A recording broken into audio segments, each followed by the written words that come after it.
Bawat miyembro ng simbahan, tayo pong lahat ay katiwala ng Diyos. Ika-4, sabi diyan prinsipyo, nararapat sa mga katiwala na maging matapat. Inaasahan ka ng amo mo, ng boss mo, bilang pinagkatiwalaan na ikaw ay maging matapat sa kanyang pagbabalik. Okay, sabi diyan, pinagkatiwalaan tayo ng Diyos ng oras. So, tapos na tayo dyan. So, kung binigyan ka ng Diyos ng oras, sabay pahalagahan mo rin siya. Bigyan mo rin siya ng oras sa buhay mo. Gaya po ng sample kanina, sa loob ng isang linggo, meron po tayong 168 hours. At least yung 10% Lord, ibigay mo sa Diyos. 16.8 hours a week. Kasama na nga rin yung pagdadalo sa mga panambahan, Sunday school, morning worship service, training, evening service, prayer meeting, recitation, fire practice, at iba pa. So mga kapatid, bigyan natin yung Diyos ng 10% sa ating mga oras. Hindi pwedeng puro tayo trabaho. Amen? Hindi pwedeng puro kaaral na walang time sa Diyos. Tandaan natin, ang nagbibigay sa atin ng lakas, walang iba kundi ang Diyos. Amen? Ang nagbigay sa ng talino para makapag-aaral ka, makapagtrabaho ka, ang Diyos. So nararapat lang, bigyan natin siya ng oras. Okay? Pangalawa, pinagkatiwalaan tayo ng Diyos ng mga talento. Aba yung talentong yan dapat pinalalago natin. Amen? Ginagamit natin, hindi pwedeng hindi. Or else, sabi diyan, babawiin sa'yo ng Diyos yung talentong yan. Okay, sumunod. Tayo po ay pinagkatiwalaan ng Diyos ng ating mga patotoo. Ayon sa Philippians 2:15, tayo ay dapat na magningning tulad ng maliwanag sa sanlibutan. O tayo po ay dapat magningning, magliwanag, sabi ng Diyos. O, tapos mo. Bilang mga Kristyano, hindi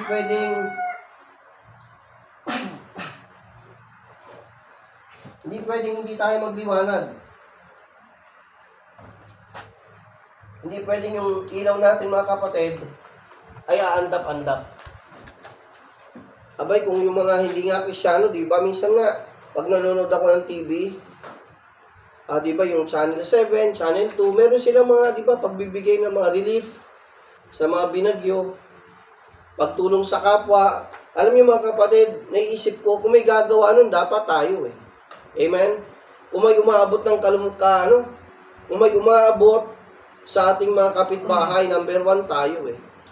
Kung may gumagawa ng kabutihan sa ating komunidad, number 1 tayo. Hello? Amen. Nare-realize nyo ba yun? O kung sila nga, hindi tunay na mananampalataya, gumagawa ng mabuti, dapat tayo. Amen? Number 1. Gumawa po ng mabuti. Bakit, Pastor? Sapagkat yung po ay patotoo natin sa maraming tao ang pagiging mabuting paggawa o mabubuting gawa. Okay, sabi diyan sa Philippians 2:15, magningning tulad ng mga liwanag sa sanlibutan.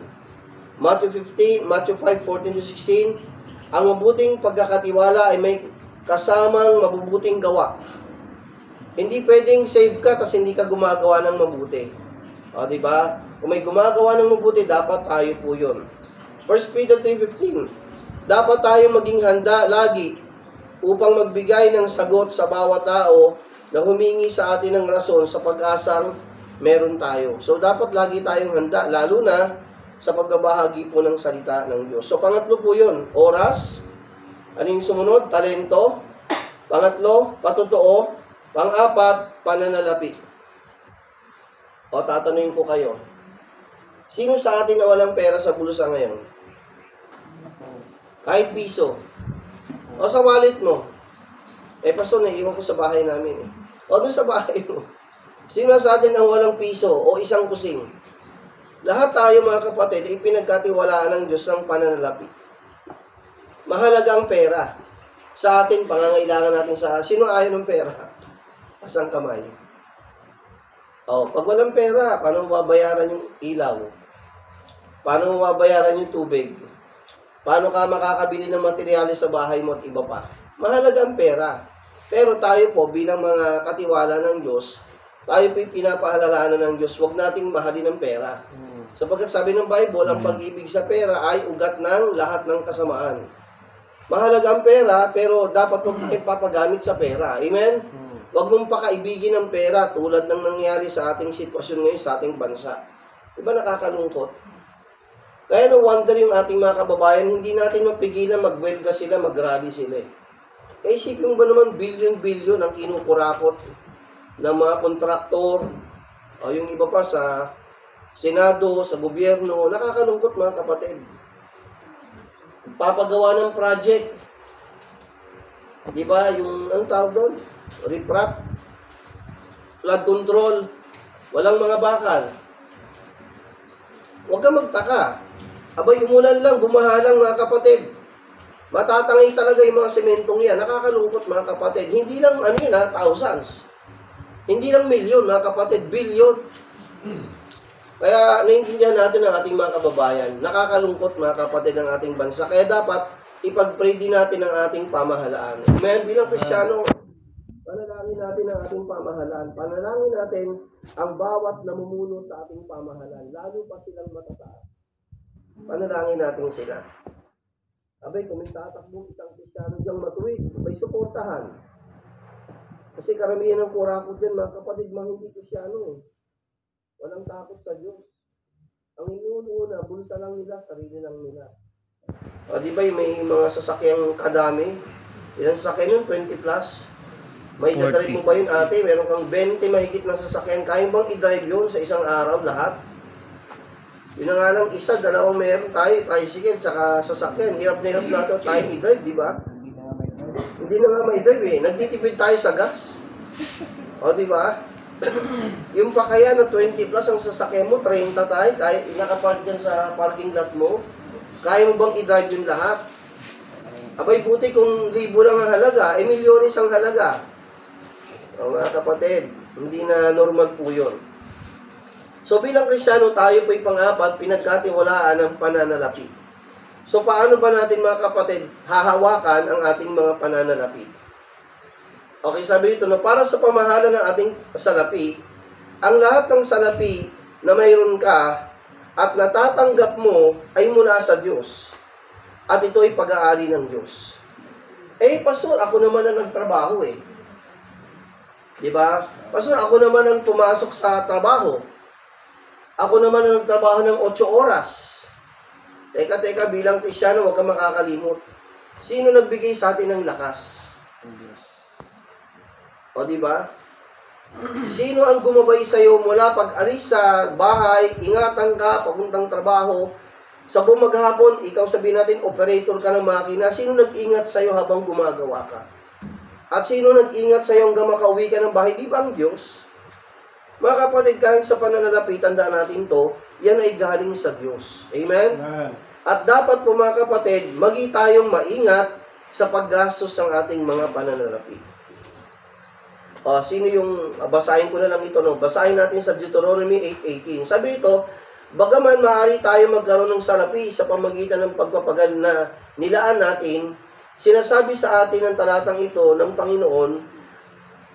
Panginoong Diyos ang nagbibigay sa atin ng kapangyarihan upang makuha ito.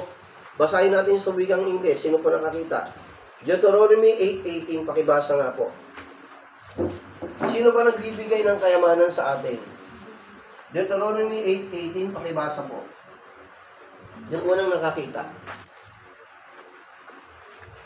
Deuteronomy 8:18. Sige, But sis. thou shalt remember the Lord thy God, for it is he that giveth thee power to get wealth, that he may establish his covenant which he sware unto thy fathers, as it is this day. Okay. Thank you. Sino nagbigay sa atin ng kayamanan? Who gave it us power to get wealth? Okay, nagbibigay sa atin ng kayamanan mga kapatid. Walang iba kundi ang Diyos. Amen mga kapatid? Amen. So wala tayong pagmamalaki. Kung gusto ng Diyos pagyamanin ka, pagyayamanin ka niya. Mga kapatid, lalo pat masikap ka at matapat kang Kristiyano. Marami tayong kakilalang Kristiyano. Alam ko sa Bible. Mga kapatid, maraming Kristiyanong mayayaman yan. Si Abraham, Isaac, sila Jose. Hindi yung mga mahihirap. Mga pinagpahalayan ng Diyos, mga kapatid. Okay, sabi rito, no? Sa Deuteronomy 18, bagaman maaari tayo magkaroon ng salapi sa pamagitan ng pagpapagal na nilaan natin, sinasabi sa atin ng talatang ito na ang Panginoong Diyos ang nagbibigay sa atin ng kapangyarihan upang tayo ay yumaman. Hindi sa iyong sariling paraan. Hindi natin pwedeng tanggalin ang Diyos sa buhay natin. Amen? Amen. Mga kapatid, okay. So, isa sa responsibilidad natin bilang mga Kristiyano, bilang mga katiwala ng Diyos, tayo po'y pinagkatiwalaan niya ng salapi, o salapi ng Diyos, o pera ng Diyos, ay karaniwang tinutukoy sa Biblia bilang tinatawag nating tithes and offerings. O isa-isahin natin ito, no? Ang mga sumusunod na kasulatan ay tuturuan tayo kung anong sinasabi ng Biblia patungkol sa mga ikapu at mga handog. Okay, dito magbubukla tayo ng ilang talata. Genesis 14:20. O, Genesis 14:20, pakibuksan nga, tsaka Hebreo 7:2. Genesis 14:20 and then Hebrews 7:2. Yan, pakibasa mo yung Hebrews 7 verse 2. Brother Elmer, 14:20 ka, Genesis.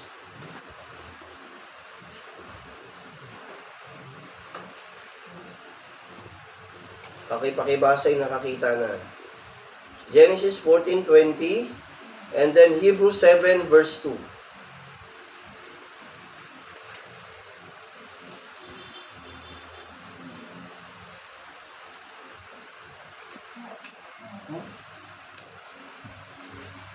Genesis 14 verse 20, Hebrews 7 verse 2. 14:20. So, Oo. verse 20, and blessed be the Most High God, which hath delivered thine enemies into thy hand, and he gave him tithes of all. Okay, si Abraham, mga kapatid, ang ating pananampalataya, ang ating ama ng pananampalataya, mga kapatid, no? Sabi diyan sa Genesis 14, verse 20, at ibinigay, mga kapatid, ni Abraham sa Diyos ang ikasampung bahagi. Old Testament pa yun, mga kapatid, ha?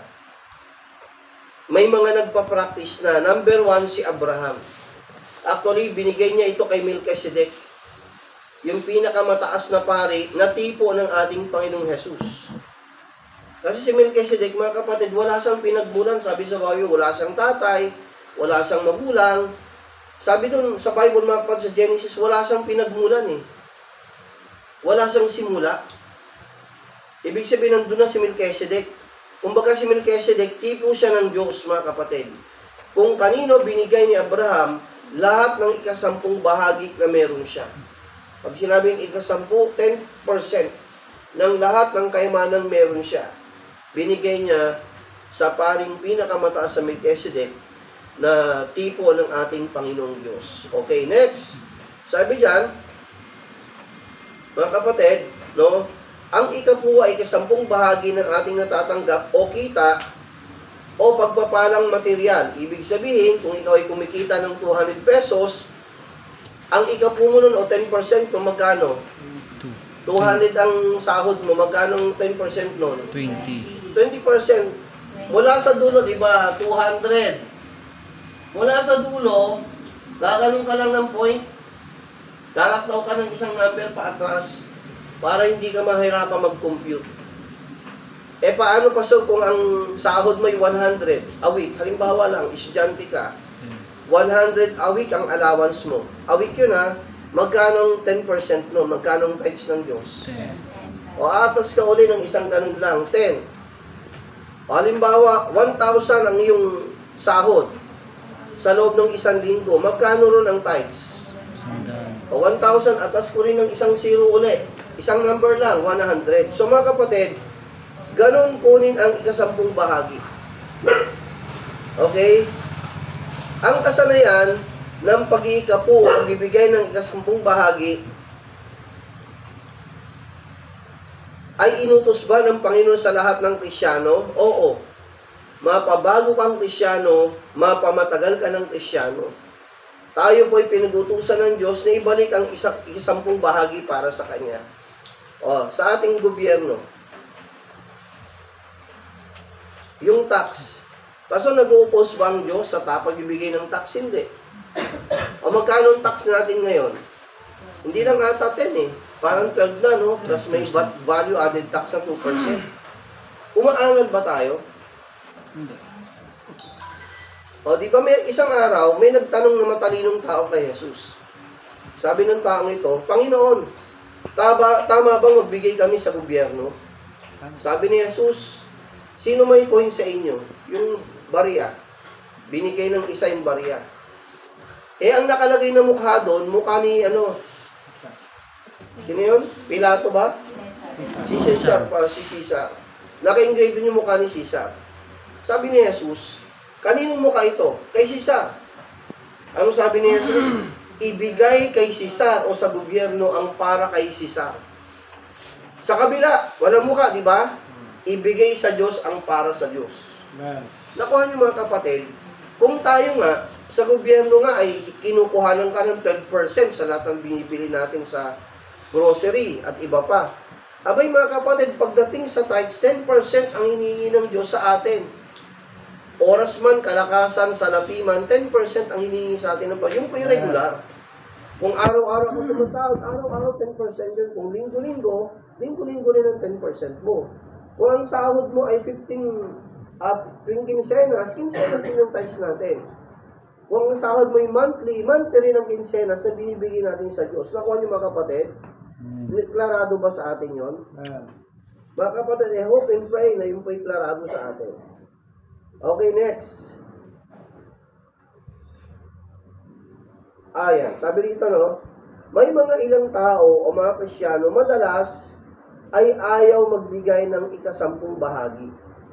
Ayaw magbigay ng tithes. Na ang pag-aay ka po sa isang lumang tipan, kasanayan para sa mga Hudyo lamang. Sabi ng iba, para sa mga Hudyo lamang yan, binigay ito sa ilalim ng batas. At ang Kristiyano ay wala sa ilalim ng batas, ngunit sa ilalim ng biyaya.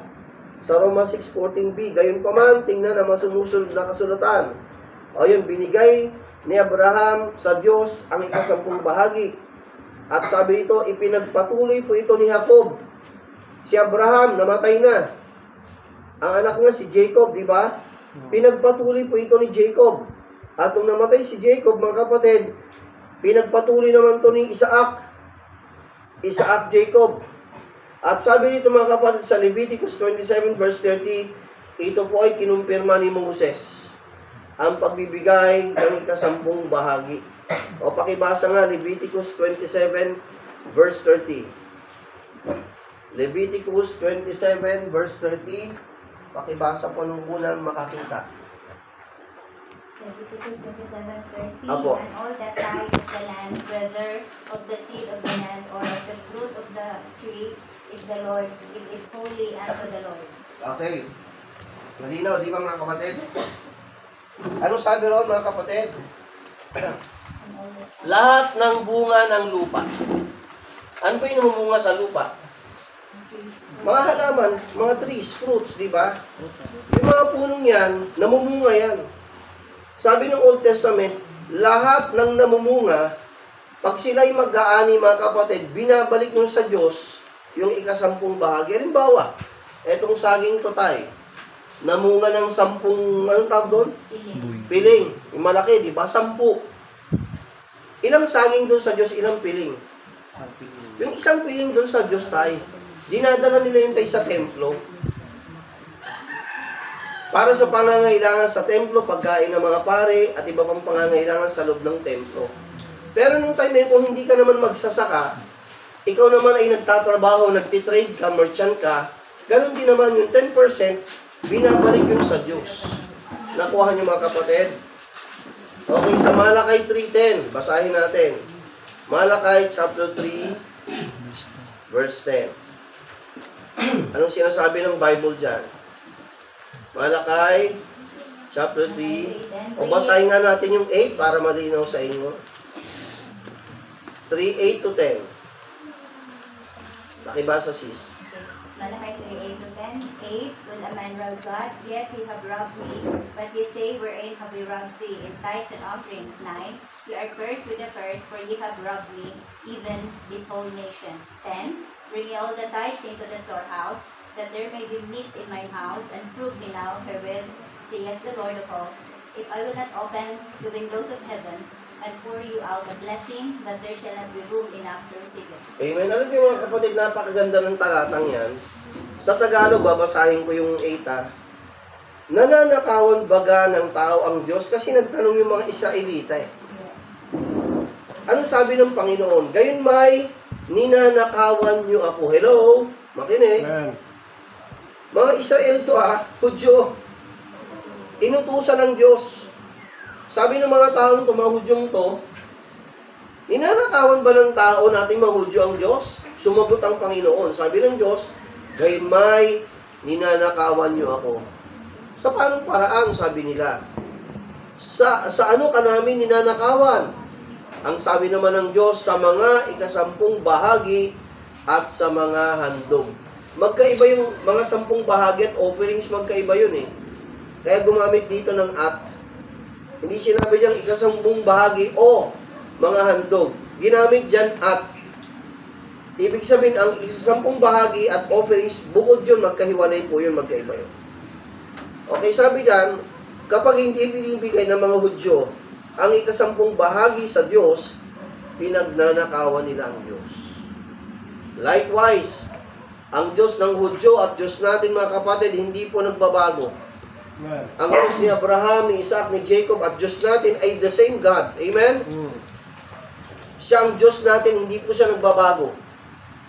Sa panahon natin ngayon bilang mga nasa bagong tipan mga kapatid, paano natin nasusuportahan ang gawain ng Panginoon? Sa pamagitan ng tithes and offerings. Amen. Hindi tayo umaasa sa mga Amerikano sa abroad. Wala tayong mga Amerikanong miyembro. Amen? Wala tayong mga Koreanong miyembro na, sige pastor, papatayo ko yung simbahan nyo, kami na bahala. Wala tayong ganun. Ang simbahan mga kapatid ay natutugunan sa pamagitan ng pagbibigay ng mga miyembro ng simbahan ng 10 bahagi at mga handog. Nag-gets po mga kapatid? Hindi tayo nanlilimos. Baka siguro, may nakikita tayo dyan sa palengke, di ba? Offering po, offering. Nakita niyo yun? Kunyari, may kumakanta, pati sa bus. Hindi natin gawain yun. Hindi tayo naglilimos sa Diyos. Amen.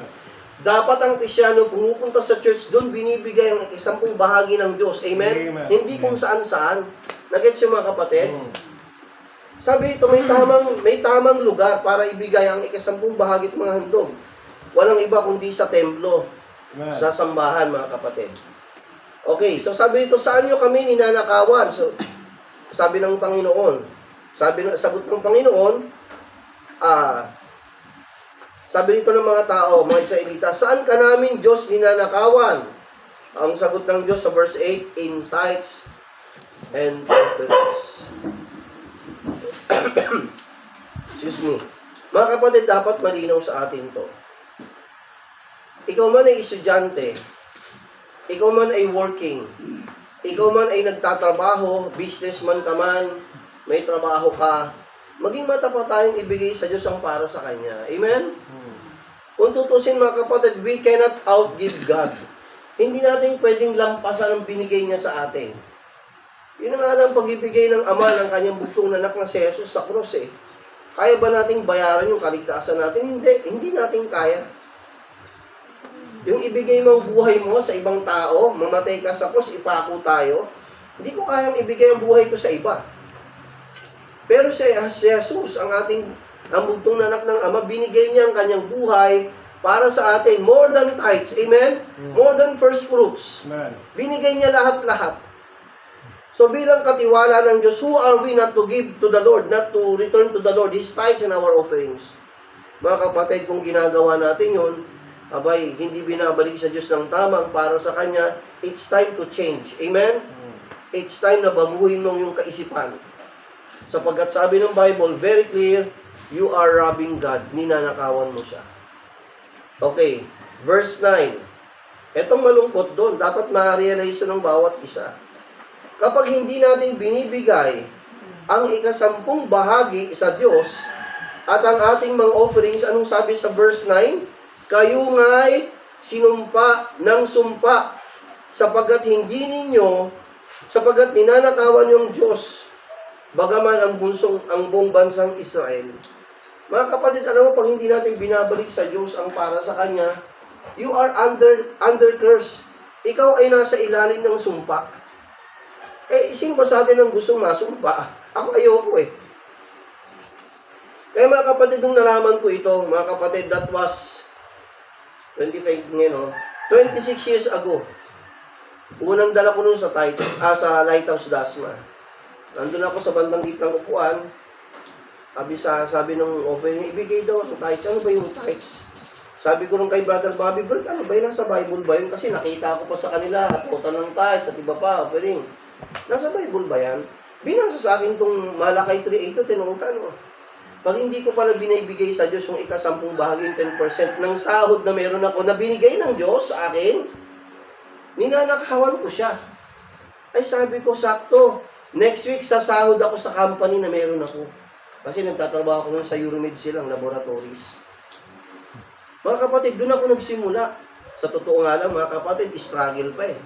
Dahil first time ko yun. Isipin mo, kulang-kulang 500. Ibibigay ko sa Panginoon. Kasi 5,000 sahod ko eh. O kung 5,000 yun, 500, di ba? Nagtatalo isipan ko. Ibibili ko to ng damit, ng pantalon, ng t-shirt. Isang t-shirt yun itong mamahalin eh, 500 eh. Alam niyo mga kapatid, hanggang makarating ako ng church, sabi ng Diablo sa akin, huwag mo ibigay. Sabi ng Banal na Espiritu sa isipan ko, ibigay mo. Hanggang matapos si Pastor mag-preach. Heto na ngayon, mag-offering na. Sabi sa akin ng kaawid mo, ibigay. Paglabas mo ng church mamaya, diretso ka ng SM, bumili ka ng paborito mong polo, yung chaps, ng tatak, magaganda tela nun eh. Pantalon, kung ayaw mo ng pantalon. Alam mo, nagtatalo, nandun na ako sa upuan ha. Pero sabi ng Banal na Espiritu sa isipan ko, ibigay mo, yan ay para sa Diyos. Alam mo mga kapatid, haba ko na yung sobre. Talaga nagtatalo yung isipan ko, naglalaban ng diablo at ang Banal na Espiritu, wag! Sabi ng Banal na Espiritu, ibigay mo sa Diyos yan, ninanakawan ng Diyos. Mga kapatid, totoo yun ha, experience mo yun sa sarili ko. Hindi alam yun naman na dumalo, pero sa sarili ko, struggle ako. Pero mga kapatid, nung sinilid ko na sa envelope yun, at binigay ko sa Panginoon, mga kapatid, ay grabe, napakagaang ng pakiramdam ko. Bakit, Pastor? Napakasaya ko, bakit, Pastor? Sinunod ko ang kalooban ng Diyos. Amen. Amen? Struggle nung una. Pero mga kapatid, it takes faith. Amen? Faith. Simula nun, Pastor, pinabayaan ka ba ng Diyos? Hindi. Hindi ka pababayaan ng Diyos. Tandaan niya, magkulang ka man. O sabihin natin, kapusin ka man sa pangangailangan mo, pero hindi ka pagkukulangin ng Diyos. Amen. Tandaan mo na yan. Maaring kapusin ka, pero makikita mo yung kapos na ka na, Lord, ito na lang ako. Makikita mo ang Diyos ang magpupuno sa iyong pagkukulang. Mga kapatid, for 26 years, hindi ko nakita mga kapatid ng Diyos pinagkaitan kami. Tanongin yung mga giver, yung mga tither, pinabayaan ba kayo ng Diyos, mga kapatid? Pinabayaan ba tayo? Hindi siya nagkukulang. Maaring kapusin ka, pero ang magpupuno ng kakulangan mo ang Diyos. Remember that. Amen. So kapag hindi natin binibigay yun, ninanakawan natin ang Diyos. Huwag mo pagnakawan ng Diyos. Amen? Pangalawa, huwag ka mamuhay sa sumpa. Alam niyo mga kapatid, ang dalangin ko sa inyo, lahat kayo pagpalain ng Diyos. Amen. Yun ang dalangin ko. Never, nananalangin ng Diyos, Lord, pahirapan yung mga miyembro, hindi pa yung dalangin ng pastor. Ang panalangin sa inyo, panalangin ko sa inyo mga kapatid, pagyamanin kayo ng Diyos. Amen. Yun ang aking panalangin. Pero, dapat sumusunod tayo sa kalooban ng Diyos. Amen? Amen. Binabalik mo ang para sa Kanya. Mga kapatid, yun. Sabi nga ng Bible, di ba? Siyang mapapagkatiwalaan sa maliit ay pagkakatiwalaan ng Diyos sa mas malaki. O ikaw, anong gusto mo? Hanggang diyan ka na lang? Gusto mo bang pagkatiwalaan ka ng Diyos sa mas malaki? Gusto ko yun, Pastor. O umayos ka. Amen? Baguhin mo yung mali mo. Ayusin natin ang ating mga lakad at pagsunod sa Diyos. Okay. So sabi nga rito, makatuwid bagay nitong buong bansa yung mga Israelita, nadadamay tuloy yung iba eh. Yung iba nagbibigay, yung iba hindi. Pero sabi ron, dahil hindi sila nagbibigay, ninanakawan nila ang Diyos. Ano pa, Pastor?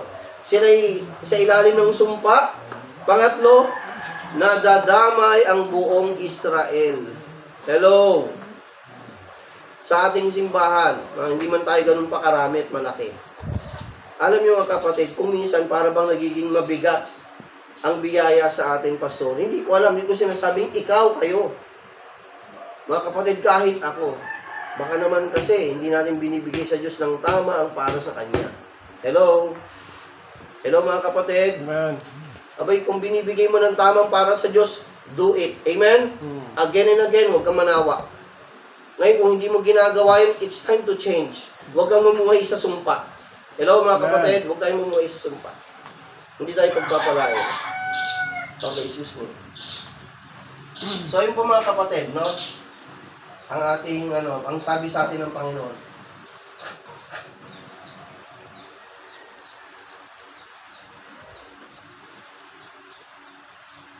Sensya na. Okay. Tuloy tayo. So, gusto niyo bang mamuhay sa sumpa? Ayoko kaya. Alam mo, pagkasumpa, damay buong pamilya eh. Yung bang gusto mong umasenso, hindi ka ma-asenso, madadamay eh. Nadamay ang buong bansang Israel dahil doon. Okay, sabi ito, ang pag-aaral ng kasulatang ito ay nagpapakita ng pagka-iikapu ng isang prinsipyo ng kasulatan. Sina Abraham, Jacob ay nag-ikapu 500 taon bago ipatupad ang kasulatan. Bago pa dumating si Jesus. 500 taon sila Abraham nag-iikapu na. Sina Moses, Malakay at si Jesus ay nagsalita tungkol sa pag-iikapu sa ilalim ng panahon at kautusan. Ipinaliwanag ni Apostol Pablo ang ikapu pagkatapos ng kautusan. Dapat lamang na mag-ikapu ang mga Kristiyano. Tanggalin niyo to sa inyong kaisipan na pag nagbigay kami ng ikapu, anumang offerings, si pastor yayaman. Tanggalin po natin yun sa kaisipan natin. Abay, pwede kaming patayin ng Diyos ora mismo. Nakuha niyo mga kapatid? Pero alam niyo ba mga kapatid, kahit kami, may bahay, may trabaho yan, yung aking mga anak nag-aaral. Nagta-tithes offerings yan mga kapatid, kami. Hindi kami exempted doon. Bakit pa so? Sapagkat ayoko mamuhay sa sumpa. Amen? Pangalawang dahilan na lang kasi kailangan ng ating simbahan. Okay, so sabi rito, paano dapat natin gawin ang ikapu? Ano dapat tayo magbibigay sa Diyos? 1 Corinthians 5:14. So, binigyan tayo ng Diyos ng pattern. Tama? Pag sinabi nating pattern, paraan na dapat nating sundin, 10%. Yun yung ikapu, o 10 bahagi, o tithes. Offerings, bukod po yun. Okay.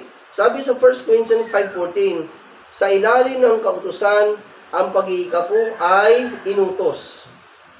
Sa ilalim ng Biblia o biyaya, hindi tayo nag-iikapu ng legalistiko. Ngunit o kundi dahil mahal natin ang Panginoon. O hello, yun ang magandang foundation. Bakit tayo nagbibigay ng tithes o offerings man? Unang-una dapat ang maging rason natin dahil mahal ko ang Diyos. Kasi mga kapatid, magaang para sa iyong gawin ito kung mahal mo nga ang Diyos. Hello? Magiging magaang sa ating gawin ito pag sinasabi mong mahal mo ang Diyos. Na kung tutuusin mga kapatid, wala nga tayo eh. Amen? Mga katiwala tayo ng Diyos. Ginagawa natin ito mga kapatid, dapat may pag-ibig sa Diyos. Okay, next. Sapagkat ang pag-ibig ni Kristo ay pumipilit sa atin. So sabi diyan, the love of God constraineth us. Di ba masarap pagbigay pag umiibig ka sa tao? O nung kayo nanliligaw pa, mga nanay, tatay. O, hindi ba tayo nagbigay, mga lalaki, sa babae? Nagbigay ka ng oras, di ba? Brother Manuel? O, wag mo na si Daniel, nag-aaral pa kayo eh. O, kami ng Brother Elmer, hindi ka pa nagbigay ng oras kay Sister Belinda? Hindi ka ba nagbigay ng bulaklak? Ng chocolate? Hindi mo ba siya, hindi ba kayo namasyal kumain sa labas? Imposible. Binigyan mo ng oras. Dahil ano pastor? Dahil mahal mo siya. Amen. Ako, dahil worker ako ng simbahan nun. Pag may pera lang, saka kami kakain ni Mrs. Kasi ang mahal ng bulaklak, hindi ikain nyo na lang. O diba, ikain mo na ng bulaklak, malalanta after ilang araw. Ang pagkain, at least nabusog siya. Mga kapatid, masarap pag sinamahan mo ng pag-ibig ang pagbibigay. Magaang na gawin ito. Hindi ka napipilitan, hindi ka legalistiko. Okay?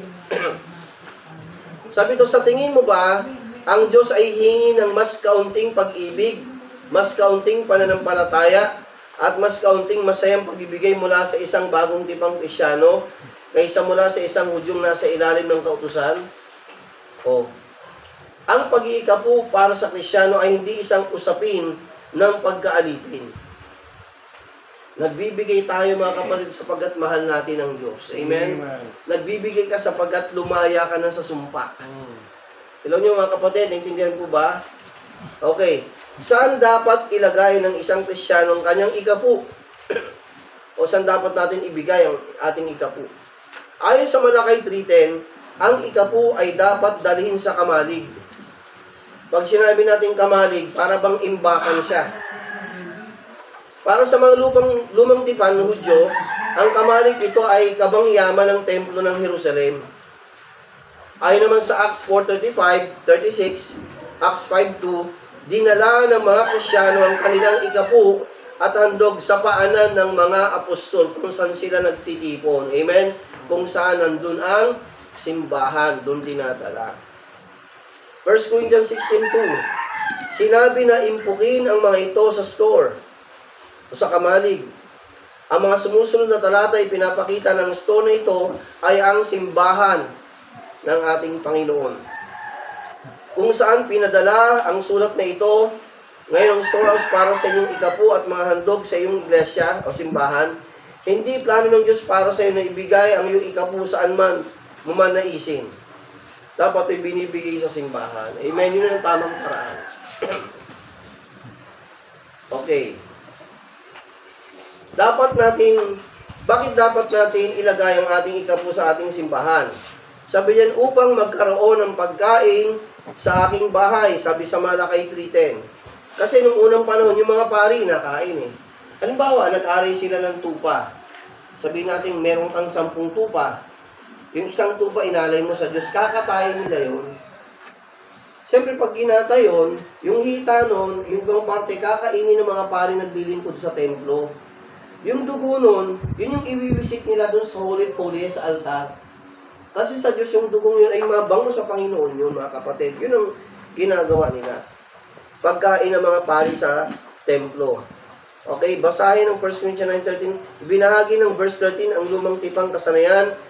Dinala naman ng verse 14 ang prinsipyong ito sa mga simbahan sa bagong tipan. Ang iyong mga ikapu at mga handog para sa suporta at pagpapatuloy sa ministeryo ng simbahan, ang mga ikapu ay hindi dapat i-designate. Ito ay iniiwang malaya para gamitin ayon sa pangangailangan ng simbahan. Nagets yung mga kapatid? Paano na lang, Pastor, pag hindi tayo nagbibigay ng ika-10 bahagi natin at offerings? Anong pangangailangan ng simbahan? Paano masusuportahan ng simbahan? Nagets yung mga kapatid? O yung iba, Pastor, ang lalaki naman ng simbahan nila. Kasi malamang maraming sa kanila, mga givers sa kanila. Ano nga asahan mo sa ating maliliit pa? Ano yung kaya mo? Magkano ba ang biyaya sa inyo ng Diyos? Doon tayo magsimula. Amen, mga kapatid? Hindi naman sabi ng Diyos, ibigay mo lahat-lahat eh. Doon saan tayo magsimula? 10%. O pag natututo ka na, dagdagan mo na ng offerings mo yan. Doon ang umpisa, mga kapatid. Sabi niyan, tinatawag tayo ng Diyos na magnanakaw kapag ayaw nating ibigay ang ating ikapu sa Kanya. Sabi sa Malakay 3:10. Okay, sabi diyan, tayo rin ay namumuhay sa sumpa sa 3:8 at 3:9. Ano ang pangako na binigay ng Diyos? Itong kagandahan dito, may pangako ang Diyos. Anong pangako niya, Pastor? Pag binibigay natin ang ika-10 bahagi sa Kanya at ang ating offering. Sabi nito, bubuksan sa atin ng Diyos ang mga dungawan sa langit, ang mga bintana ng kalangitan, at ihuhulog sa atin ang mga pagpapala na walang sapat na sisidlan sa kalalagyan. O gusto mo bang pagpalain ka ng Diyos ang sagana? Matuto tayong magbigay ng matapat sa Diyos. Amen? Amen. Ng kanyang tithes at nating offerings. Kanino ang ika-10 bahagi? Okay, pakibasa, Brother Elmer, 27 verse 13 ng Leviticus. Kanino ba ang tithes at offerings? Leviticus 27 verse 13. Leviticus 27 verse 13. But if he will at all